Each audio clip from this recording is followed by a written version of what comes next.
Olá pessoal, hoje nós vamos falar sobre a organização dos serviços de saúde, certo?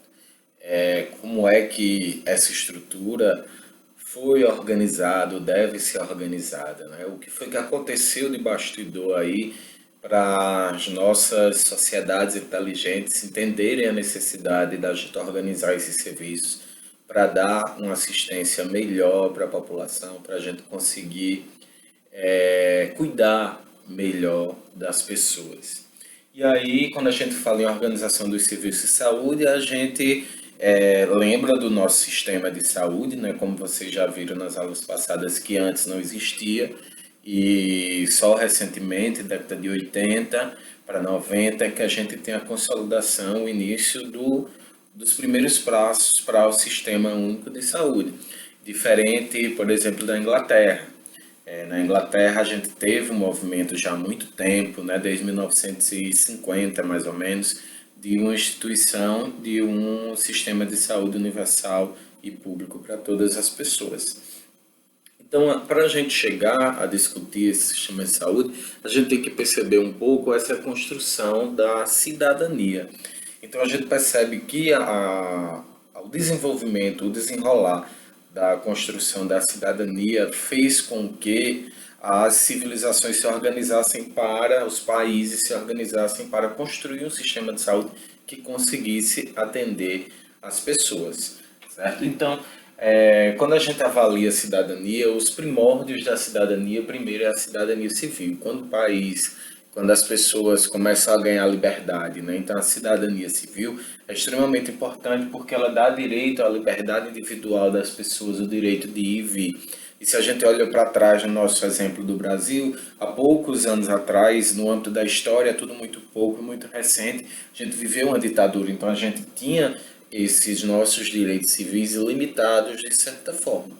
Então, quando a gente primeiro, para conseguir conquistar os nossos direitos de saúde, os nossos direitos sociais, a gente precisou batalhar pelo direito de cidadania civil, esse direito de ir vir de liberdade individual. E o segundo momento, isso aconteceu em vários países de uma forma generalizada, né? A gente conquista o direito da cidadania política. Então, o que é a cidadania política? Né? O direito da gente votar, ou seja, da gente escolher os nossos representantes e ser votado. E escolher, de fato, um representante que nos represente. Um representante que cuide das pessoas, que já tenha vivenciado na sua vida, né, aqueles problemas sociais que as pessoas passam, para ele se sensibilizar e tentar batalhar para melhorar as condições de vida delas. Então, por isso que a política, a cidadania política foi muito importante, porque dá direito a qualquer um ser votado e qualquer um votar. E a cidadania social é o terceiro elemento. Então, primeiro a gente conseguiu conquistar o direito de vir, o direito civil, depois a cidadania política. E o terceiro é a cidadania social. É o direito do cidadão conseguir ter acesso a um conjunto de políticas, de serviços básicos para ajudar no crescimento dele. Então, os serviços de saúde, por exemplo, de educação, de aposentadoria, como a gente viu na aula de História das Políticas de Saúde, são serviços sociais. Então, são garantias que a gente dá, básicas para a população, para eles conseguirem ter uma seguridade social, uma segurança social. Você tem o direito à educação, seus filhos, você ter o direito à aposentadoria depois de passar anos trabalhando, ter direito à pensão, caso o seu esposo ou sua esposa faleça, você ter o direito de receber aquela pensão para conseguir sustentar sua casa, né? E a saúde, então o Estado começa aí a ter essa responsabilidade social. Então o SUS no Brasil ele entra como cidadania social a partir do momento que ele entrou lá na Constituição de 1986 como direito do cidadão e dever do Estado. Então isso faz com que a gente consiga evoluir, né, nessa disponibilidade desses serviços de garantia social. Então, vamos fazer uma reflexão aqui pelo mundo para a gente entender, certo? O nascimento dos direitos civis. Então, os direitos civis eles vão acontecer em vários momentos né? Então, na Inglaterra, ele vai ter a Revolução da Inglaterra aí no século XVII, né? Onde a gente tem a briga da nobreza, nobreza e coroa de um lado brigando com o parlamento e sociedade. Então, aí a gente consegue ter, o pessoal da Inglaterra consegue diminuir o poder da coroa e dos nobres e começa a ter o direito a escolher a pessoa que vai seguir ali as pessoas que vão fazer parte daquele parlamento, a sociedade como um todo começa a votar. Então a gente tem essa redução do poder da coroa e tem a declaração dos direitos, com direitos básicos, né? Então a rainha da Inglaterra, os ingleses eles conseguiram muito bem a coroa, né? Inglesa conseguiu muito bem dividir isso a partir do momento que ele se separa da política, ele dá a liberdade para as pessoas votarem, as pessoas deixaram ele lá só como símbolo do país que gera muito turismo. Mas eles diminuem lá a força política da coroa e passam isso para um parlamento que são pessoas que são votados pela população no geral, e de lá eles escolhem um que é o primeiro-ministro. E aí é ele que vira meio que o presidente do país de uma forma parlamentarista, né? O presidente do parlamento, ele vira meio que o presidente do país com a nomenclatura de primeiro-ministro para não se sobressair as pessoas da coroa. E aí a gente tem a Revolução Americana, né? Um século depois, no século XVIII, a gente vai ter a dependência dos Estados Unidos, a gente percebe muito, todo filme americano, você vê a bandeira dos Estados Unidos, eles glorificam o símbolo, a estátua da liberdade, eles glorificam muito essa independência deles, essa liberdade deles, né? De cada um se vire na sua vida e tome conta da sua situação. E aí teve essa Carta de Direitos, Direito e Liberdade Individual, dando essa autonomia e eles valorizando essa autonomia. A revolta, só que ele tem essa autonomia, mas os americanos, de fato, eles têm a cultura de ser cada um por si mesmo, né? Ninguém tem compaixão de ninguém, assim, olhando de uma forma generalizada. Cada um tome conta da sua vida para conseguir seguir ali. A Revolução Francesa, mas no mesmo século, século XVIII, a gente vai ter a substituição da coroa. Então na França também acontece coisa que a Inglaterra conseguiu mediar, mas na Revolução Francesa, na França, de fato a coroa caiu, né? E entrou a República. Então as pessoas votam nos seus dirigentes. E a Declaração dos Direitos dos Homens. Então tudo isso gerou direitos civis para as pessoas terem liberdade, né? E conseguirem avançar nas suas decisões.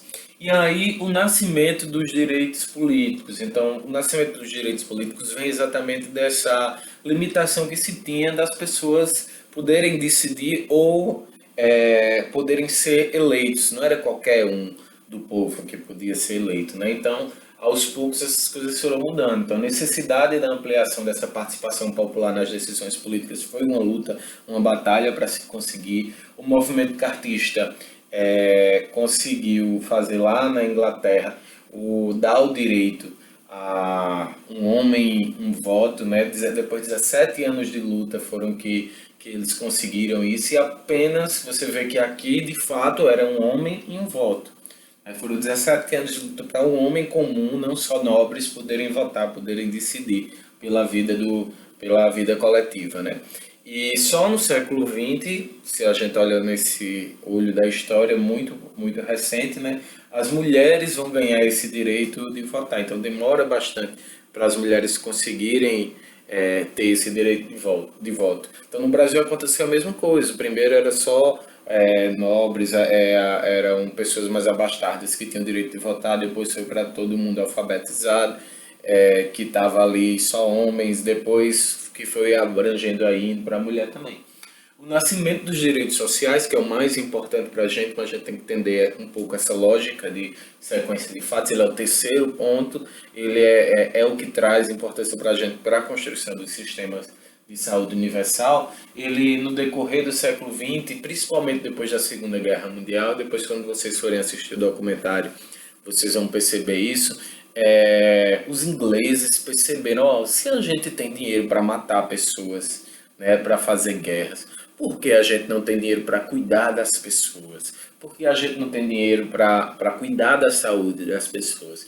Então, pós-Segunda Guerra, teve essa mudança de pensamento em vez de gastar dinheiro com arma e com guerras, vamos investir na saúde das pessoas. E aí não foi fácil. A Inglaterra passou por um período de muita resistência, principalmente dos médicos, que eles não queriam ir para um sistema universal de saúde, eles não queriam ir para um sistema público de saúde, eles queriam continuar recebendo no privado.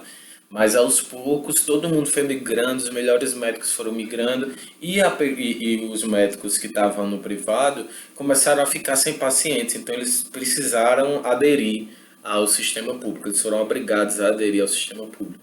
A gente recentemente passou muito por isso aqui no Brasil com a implantação do Mais Médicos. Então, os médicos ficaram boicotando mais médicos, não queriam deixar que o médico chegasse em todo o local exatamente por essa reserva de mercado, né?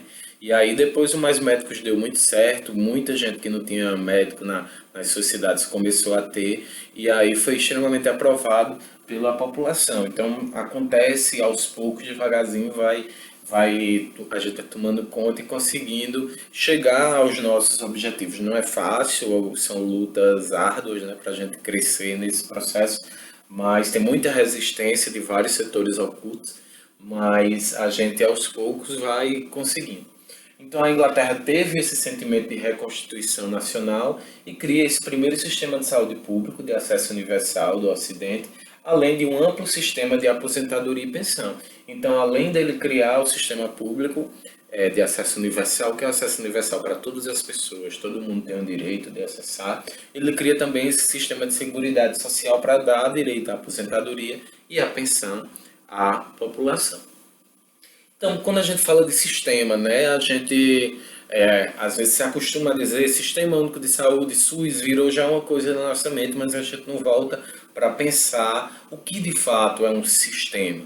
Então, a teoria geral do conjunto a gente no corpo tem, né, o sistema digestivo, o sistema vascular, a gente subdivide isso para ficar mais didático, para a gente compreender ali cada parte dele e depois junta tudo. Então, para a gente sobreviver, a gente está ali no meio de vários sistemas, né? Que existe uma ordem, uma organização entre eles. Então, são um conjunto de elementos que interagem com vistas a alcançar objetivos comuns. Então, vários conjuntos ali, né? Vários elementos, eles vão se juntar para fazer um trabalho com a mesma intenção. Então, no sistema de saúde, tá todos os pontos, né? Todos os serviços de saúde, seja ele qual seja um PSF, um centro de fisioterapia, um núcleo de atenção à saúde da família, né, uma UPA, um CAPS, o Centro de Apoio Psicossocial, cada um ali está trabalhando na sua área, mas eles fazem parte de um sistema maior, que é o SUS, e eles se interligam para cuidar da saúde das pessoas, né, cada um dentro da sua especificidade. Então, os sistemas de serviços de saúde, né, qual a função dele? É realizar ações de saúde, certo? Ele oferece essa mercadoria à saúde. O público ele não deve ser remunerado de forma alguma, né? De vez em quando a gente tem algumas polêmicas de médicos que ficam querendo cobrar mais por uma cirurgia realizada no serviço público. Então, isso tudo gera muita polêmica. Teve, no período passado, o SUS enviou cartas para as pessoas informando quanto foi que ele gastou para fazer a cirurgia, para fazer os exames de cada um. E muita gente recebeu essas cartas, mesmo tendo pago algum dinheiro privado aos médicos, descobriram que foi pago também pelo SUS. E aí teve muita polêmica com relação a isso, gerou um bocado de processo, porque eles não eram para ter recebido nada, eles não eram para cobrar as pessoas, né? Então, o objetivo é melhorar continuamente a quantidade e qualidade de vida dos cidadãos no processo de saúde-doença. Então, o objetivo principal do sistema de saúde é melhorar essa qualidade de vida das pessoas. Bem, nós temos vários tipos de sistema de saúde no mundo, certo? Os sistemas de seguridade social. O que são esses sistemas? São sistemas que estão lá na lei, que oferecem serviço gratuito para todo mundo, são sistemas universais. Esse é o exemplo hoje do SUS, né? Então, o sistema de seguridade social, eles usam os impostos, e todos os impostos que a gente arrecada, ele junta um percentual desses impostos, isso está por lei, né? Municípios, eles têm que gastar 15% de todo o imposto que recebe, de toda a arrecadação que recebe. O governo federal tem que destinar 4% do PIB do país e o governo estadual 12% de toda a sua receita. Então, esse dinheiro é investido dentro desse sistema de seguridade social. Lógico que sempre tem brigas para se remover, diminuir esse valor, mas esse valor hoje ainda é insuficiente. Na verdade, a gente precisaria de mais. O sistema de seguridade social é um sistema, por exemplo, que a gente já teve. É aquele sistema do INAMPS, INPS. Como é isso? Você paga dentro do seu salário, certo? Um percentual, e daquele salário ali vai aquele percentual bancar o sistema de saúde. Só que quem tem direito a esse sistema de seguro social são só as pessoas que têm carteira assinada, era no INAMPS, né? O formato do INAMPS, do INPS. Na França, não. Na França, eles têm esse sistema de seguro social, todo mundo paga um percentual no seu salário, mas todas as pessoas têm acesso. Quem não trabalha paga por quem. Aliás, quem trabalha paga por quem não trabalha. Todo mundo tem o direito aos serviços de saúde. Por isso que quando a gente viaja para o exterior, muitas vezes a gente precisa fazer um seguro saúde, que é exatamente para caso você precise lá, você ter o direito de ter acesso a o serviço de saúde. E o sistema de saúde privado, a gente tem também no Brasil, né? A gente sabe como funciona, tem vários problemas com relação aos serviços de saúde privado, então nossos planos de saúde são exemplo, as clínicas privadas são exemplo. E os planos de saúde a gente tem grandes problemas, né? Grandes dificuldades com eles, porque com o passar do tempo eles vão tentando criar formas de filtrar o atendimento, criar formas de evitar que a pessoa seja atendida, evitar que a pessoa consiga ter acesso aos exames, às internações ou algumas cirurgias eletivas, exatamente para eles economizarem. Então, por isso que é complicado quando a gente mistura saúde com o serviço privado, porque o serviço privado ele não tem pena, né? Ele tudo é caro, é muito caro e eles não têm pena do paciente, né? Ele simplesmente tenta economizar o máximo possível para aumentar os seus lucros e não se preocupando com as pessoas.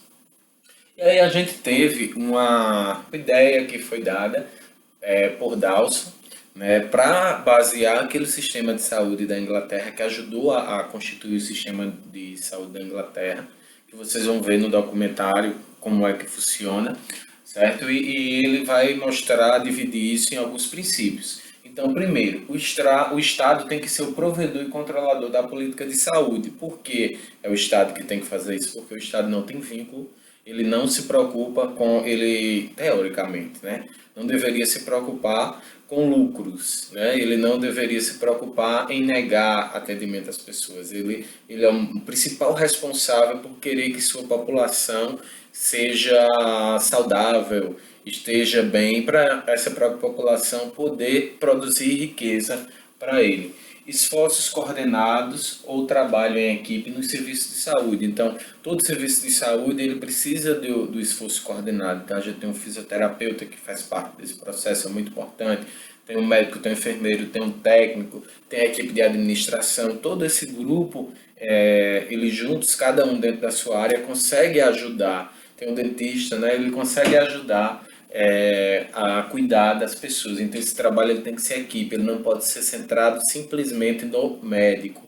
É isso que ele estava querendo dizer. Você tem que dividir responsabilidades, cada um dentro da sua área, para poder cuidar melhor das pessoas. Desenvolvimento de instituições especialmente designadas para o diagnóstico e tratamento de casos agudos. Então a gente tem que ter as portas abertas de alguns serviços de saúde, no nosso caso, por exemplo, UPAs, hospitais, né? Para quando a pessoa tiver uma doença aguda, um problema que necessita de um cuidado rápido, ágil e que tem equipamentos para isso, está pronta para receber. Então a pessoa está tendo uma parada cardíaca, ele corre e já faz aquela, já ressuscita, já cuida do paciente, estabiliza. Então a gente tem que ter isso estruturado, ok? E a medicina curativa e preventiva sem separação. Então, por muito tempo a gente teve, ou até hoje também, ainda existe muito a figura só do médico e aquela história do médico ir lá para frente do birô, né? O paciente chega, ele nem olha direito para a cara do paciente, prescreve o medicamento e vai-se embora. O paciente, ele não cuida do paciente, ele não acompanha o paciente. Então, por isso que é importante a gente ligar essa parte curativa. A parte curativa é esse momento que você está doente e você precisa de algum tratamento ali. Mas se a gente só atuar na área curativa, a gente vai ficar só esperando as pessoas adoecerem. E a gente tem que trabalhar no outro campo. A gente precisa evitar o adoecimento das pessoas. Então a gente precisa ajudar ali para que a pessoa não adoeça, né? Então a medicina curativa e preventiva, elas não podem ter separação. Então, essa é a proposta do programa de saúde da família, por exemplo. Ele está acompanhando o paciente mês a mês, né, ou a cada 3 meses, para evitar que ele adoeça, para tentar controlar aquela hipertensão dele, aquela diabetes dele. Então, isso tudo contrapunha um modelo que era muito forte naquela época. Então, nos Estados Unidos, se criou um modelo que é chamado modelo flexneriano. Então, até que o formato da organização dos cuidados em saúde era uma coisa mais humana, mais próxima das pessoas. Sendo que veio Flexner com um modelo revolucionário para a época, que na verdade não era tão revolucionário assim, mas que foi importante para aquele momento, mas trouxe outros prejuízos para a gente, principalmente hoje. O que é que Flexner dizia? A gente precisa organizar a medicina aqui. A gente tem que subdividir essa medicina em áreas, para que cada um se especialize dentro da sua área. Então, em vez de ser um médico generalista, você se forma como médico generalista, mas você vai seguindo as suas áreas e dentro daquela área você se aprofunda mais. Foi importante, foi interessante, isso trouxe muitos avanços para a gente. Então, o cardiologista é só trabalhar com cardiologia e se especializar naquilo. Aí você vai para o ortopedista, aí tem um ortopedista de braço, tem um ortopedista de punho, tem um ortopedista de dedo. Então a gente começa a ter subdivisões dessa medicina e as pessoas também, ao mesmo tempo, gera nas outras profissões de saúde, na própria medicina, um contexto que o médico, o dentista, ele não se forma para ser médico, para ser dentista, ele se forma para ser aquela especialidade que ele já escolheu desde cedo. Então aí é que é o problema, porque a gente fica sem profissionais generalistas, os profissionais que vão cuidar de tudo das pessoas, né? Então você vai fazer medicina, odontologia, por exemplo, hoje, eu só vou fazer botox. Então, desde cedo, vai empurrando o curso todinho com a barriga, quando termina, se forma, só vai botar botox. E aí, como é que fica o cuidado da saúde das pessoas, né? Não se preocupa na saúde integral. E a gente, como profissional de saúde, a gente tem que ter, antes de tudo, essa responsabilidade de cuidar como um todo das pessoas. E essa organização de Dawson contrapunha exatamente esse modelo, né? Ele enfatiza que a medicina individual, essa medicina muito super especializada, essa medicina curativa e essa medicina individual, ela não ia ajudar o desenvolvimento da gente como no momento de evitar a doença e sim só de curar. Então a gente nunca ia conseguir reduzir casos, a gente sempre ia estar aumentando, aumentando, e ia chegar um momento que o sistema de saúde não ia aguentar. Então, entre as ideias de Dawson, ele coloca aqui: a organização de ações e serviços de saúde deve ser baseada nas necessidades da comunidade.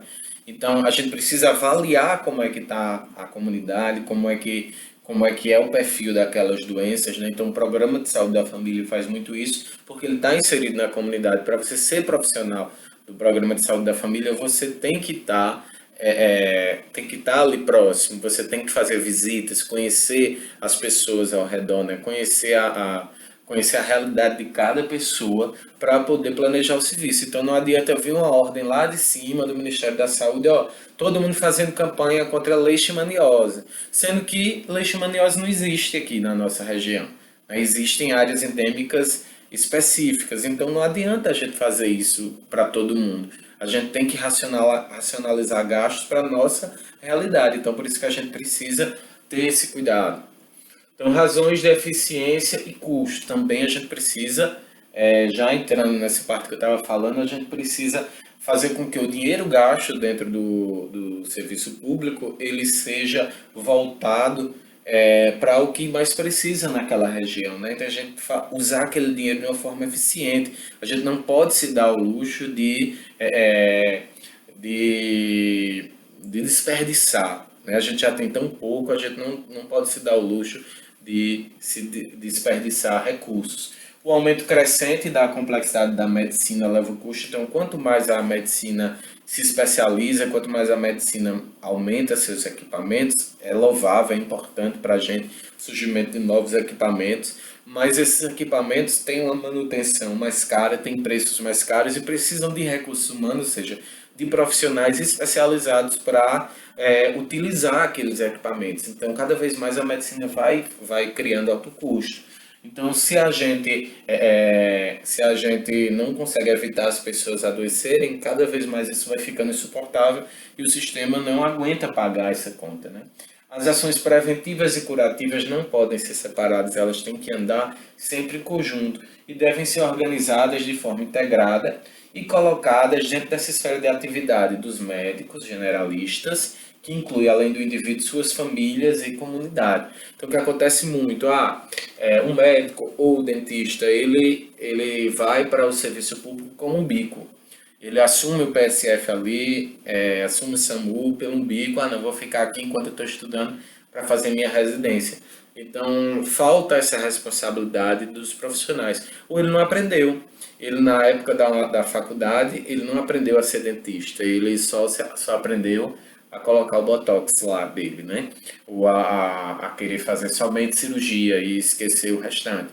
Então, aquele paciente que vai chegar para você no PSF ou no serviço geral, até no serviço particular, ele vai precisar mais do que isso, né? Ele vai precisar da sua ação generalista, onde você vai conseguir olhar todos os problemas dele, olhar o paciente como um todo.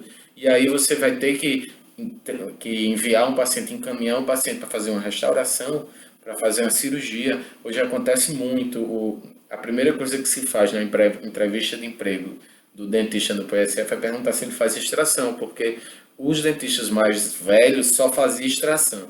Os dentistas mais novos não querem fazer mais extração. É interessante isso, né? Como mudou o padrão, porque tem medo, né? Quando é mulher fica com medo de dar algum problema. Aproveitem a faculdade para aprender isso, porque é aqui que vocês têm essa oportunidade, né? Então depois o mercado de trabalho vai estar aberto para vocês e vocês vão ter que dar conta, vai chegar o paciente e você vai ter que resolver o problema dele. Então aí você vai sofrer muito mais para aprender depois que saiu da faculdade. Então, ok, deixa eu ir pro outro.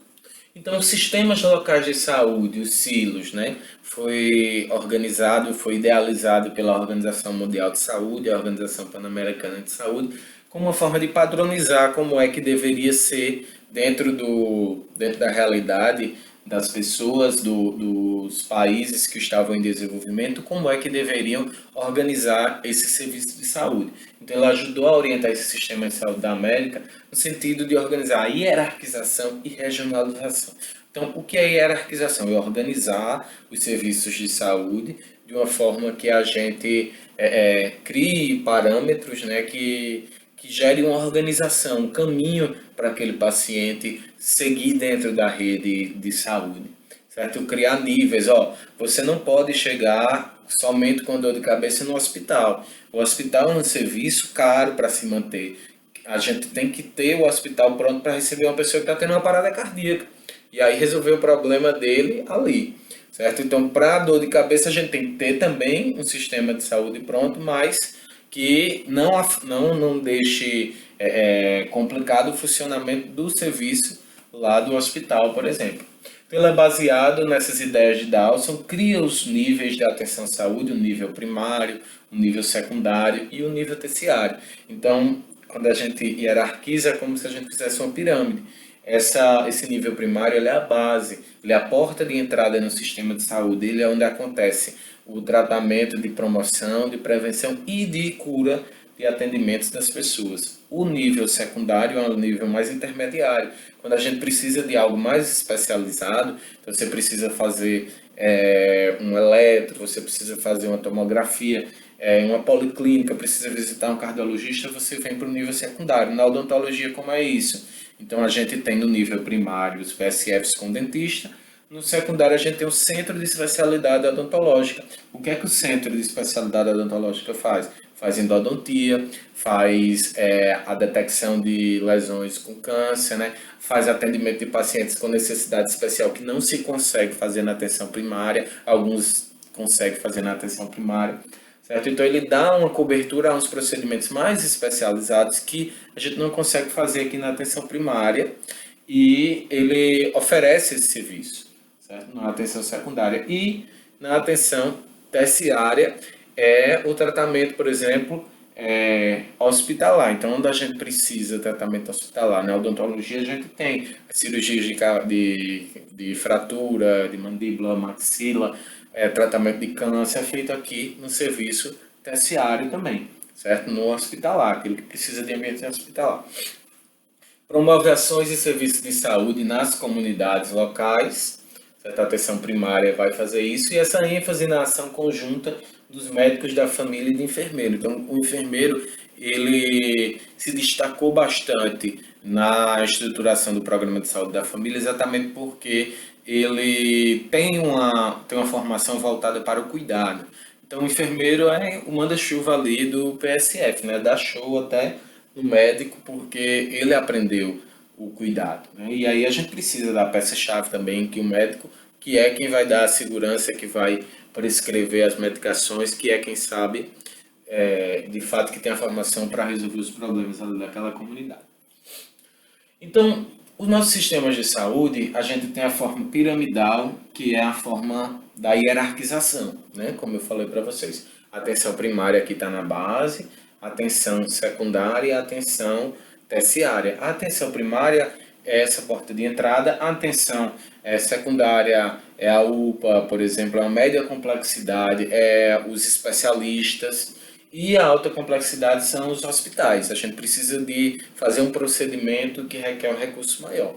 Então, a gente existe esse modelo piramidal e esse modelo de rede.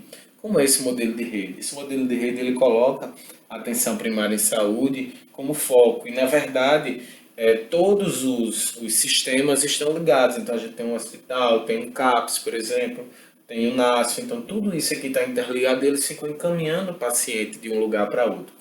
Então, esse encaminhamento a gente chama de referência e contra-referência. Então, eu envio o paciente do PSF, né, nós dentistas lá do PSF, envio o paciente para o CEL, certo? Para a endodontia. O paciente faz lá a endodontia e o dentista da endodontia manda de volta, contra-referenciando aquele paciente, mandando ele de volta para o PSF, para que ele continue sendo acompanhado pelo dentista do saúde da família, ok? Então ele é um sistema bem integrado, composto por elementos com propósito de oferecer atenção contínua à saúde de uma população definida, certo? Então a rede está tudo aqui interligado. Para funcionar essa rede, essa estrutura de rede, a gente tem vários itens, né? Não é simplesmente ter os profissionais de saúde. Então, a estrutura dessa rede começa pela atenção primária, parte para a secundária, parte para a terciária. Mas a gente tem uma equipe de apoio, né? A gente precisa ter uma estrutura de apoio. Quais são eles? Os locais onde a gente faz o diagnóstico, os centros diagnósticos que fazem os exames, né? Os laboratórios que vão fazer os exames, que vão fazer a raio-x, que vão fazer tomografia, né? Todos esses, levantar isso através de aparelhos de tecnologias que a gente tem. Um apoio terapêutico, farmacêutico também, e um sistema de informação. Então, hoje a gente tem um prontuário eletrônico dentro do SUS, então todo paciente ele é monitorado ali pelo prontuário eletrônico. Quando você chegar, você consegue buscar a ficha ali do paciente, se você estiver na unidade de saúde da família. Você consegue marcar, tem aplicativo que você consegue marcar a consulta com a unidade de saúde da família, já agendar o dia lá com o médico. Então, a gente nem sempre os PSFs usam, mas quem já está antenado, o aplicativo, né? Mas o PEC é obrigatório, todo mundo tem que ter o prontuário eletrônico. E aí a referência e contra-referência, como eu dei o exemplo, é, por exemplo, na cardiologia, vem o paciente, está sendo examinado pelo médico lá do PSF, e o médico percebe que ele precisa passar por uma visita ao cardiologista, porque possivelmente ele vai fazer uma cirurgia. E aí ele encaminha para o médico especialista, cardiologista, que vai estar lá nesse centro de diagnóstico, nessas policlínicas, certo? E aí tudo do SUS. E aí o médico faz uma avaliação, você vai precisar fazer uma cirurgia, vamos marcar a cirurgia, e aí o paciente é encaminhado para um hospital. E naquele hospital ele faz a cirurgia, depois ele, que termina a cirurgia, que ele se recuperou, o médico que fez a cirurgia faz uma contra-referência. Então, manda de volta esse paciente que foi referenciado para ele, manda ele de volta com a contra-referência para um médico especialista. E quando o médico especialista sentir segurança ali na situação, ele manda de volta para o médico, manda de volta o paciente para um médico lá da unidade de saúde da família, ok? Para ele continuar sendo avaliado para ver se está tudo ok dali para frente. Então, a logística, a gente tem um cartão de identificação, então todo mundo no SUS tem um número do SUS, né? Todo mundo tem que ter ele para poder receber vacina, para poder ter consulta, a gente precisa dele.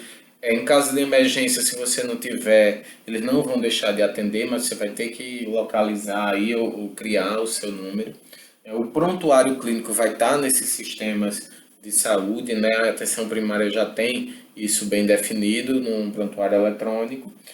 O transporte em saúde, então essa logística do SAMU, o SAMU ajudou muito a gente nesse processo de transporte do paciente.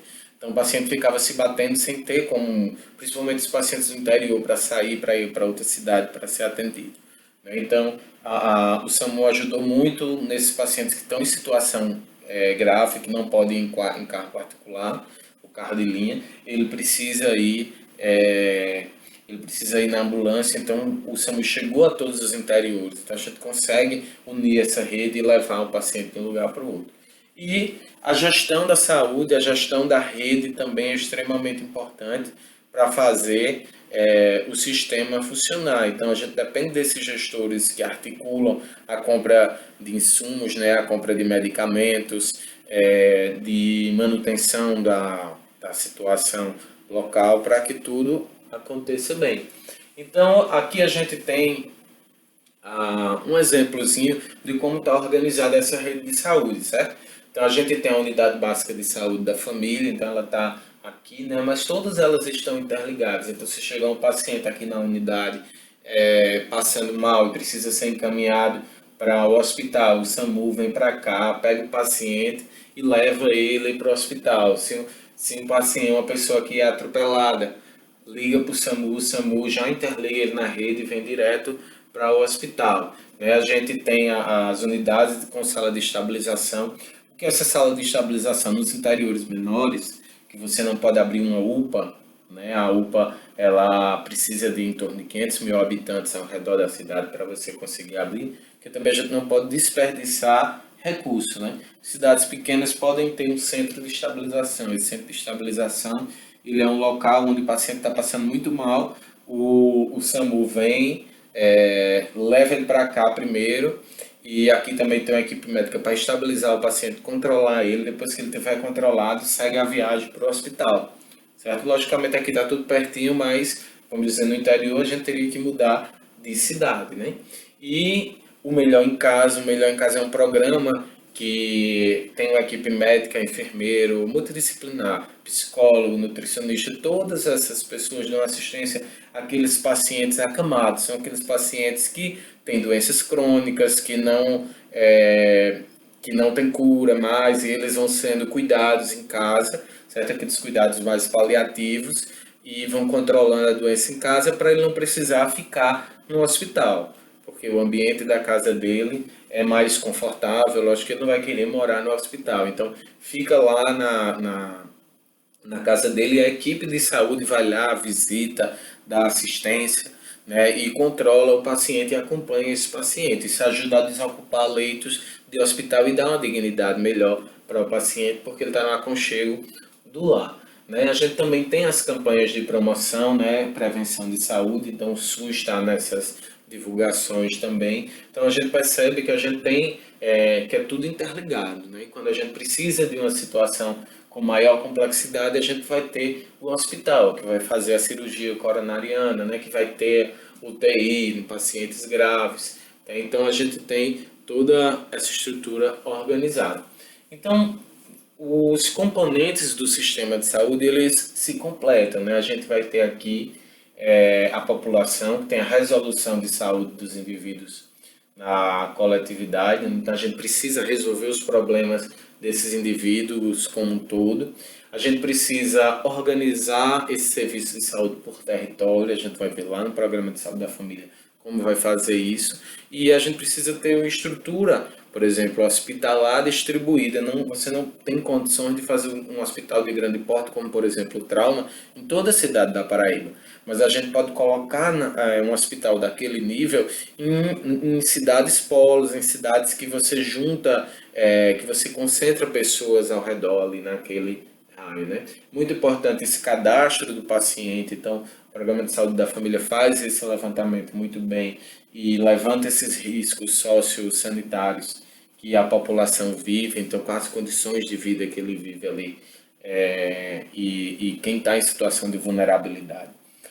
E a infraestrutura também é importante. Então, para a gente manter essa estrutura, eu tenho que ter trabalhador de saúde, eu tenho que ter os estabelecimentos adequados, né, organizados, eu vou ter que ter medicamento, eu vou ter que ter equipamentos de saúde, eu tenho que ter insumos, e a gente precisa ter o conhecimento completo de toda a rede para que a gente consiga dar essa assistência da melhor forma, certo? Então, agora a gente vai assistir esse documentário, certo, Psycho.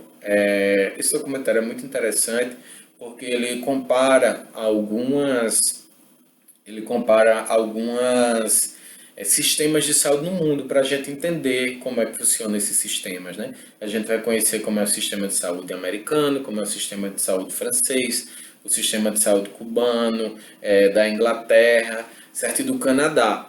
E aí a gente vai comparar esses sistemas de saúde. Então, eu vou aproveitar e já deixar o exercício para vocês. O exercício 5 está aqui. Então, vocês vão assistir o documentário Psycho, certo?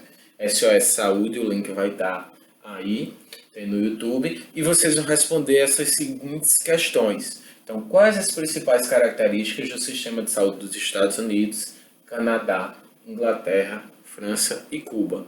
Então, quais são essas principais características que vocês identificaram no filme, né? Como é que funciona esse sistema de saúde? E a gente vai comparar esses sistemas de saúde, né, com o SUS, ok? Vocês vão comparar aí como é que é essa diferença desses sistemas com o nosso sistema único de saúde, certo? Um abraço e até a próxima.